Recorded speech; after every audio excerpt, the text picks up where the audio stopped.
സംസ്ഥാനത്ത് ശക്തമായ കാറ്റിലും മഴയിലും വ്യാപക നാശനഷ്ടം. കൊട്ടാരക്കര നഗരസഭാ കൗൺസിലർ പവിജ പത്മന്റെ വീടിന് മുകളിലേക്ക് മരം വീണു.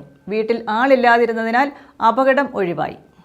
ശക്തമായ കാറ്റിലും മഴയിലുമാണ് കൊട്ടാരക്കര നഗരസഭാ കൗൺസിലർ പവിജ പത്മന്റെ വീടിന് മുകളിൽ മരം വീണത്.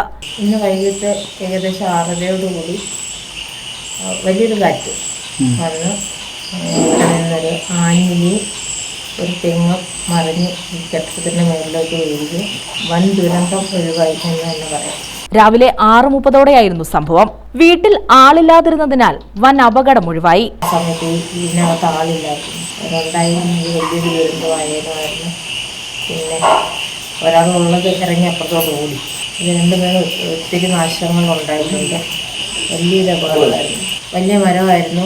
ഭയങ്കര ശബ്ദത്തോടുകൂടി ഞങ്ങളൊക്കെ ശബ്ദം കേട്ടിട്ടാണ് ഓടിക്കുന്നത് വന്നത്. കൗൺസിലറുടെ വീടിന് മുന്നിൽ നിന്ന ആഞ്ഞിലിമരവും തെങ്ങും ഒടിഞ്ഞു വീഴുകയായിരുന്നു. ഫയർഫോഴ്സും നാട്ടുകാരും ചേർന്ന് മരം മുറിച്ചു നീക്കി. വീടിന് ഭാഗികമായി കേടുപാടുകൾ സംഭവിച്ചിട്ടുണ്ട്. വീടിനും കേടുപാട് വന്നിട്ടുണ്ട്. ഇനി നാളെ നേരം വെളുക്കുമ്പോഴേ കറക്റ്റായിട്ടുള്ള വിവരങ്ങളൊക്കെ അറിയാൻ പറ്റത്തുള്ളൂ. കറണ്ടും ഇല്ല. ആ ഒരവസ്ഥയിലായിരുന്നു.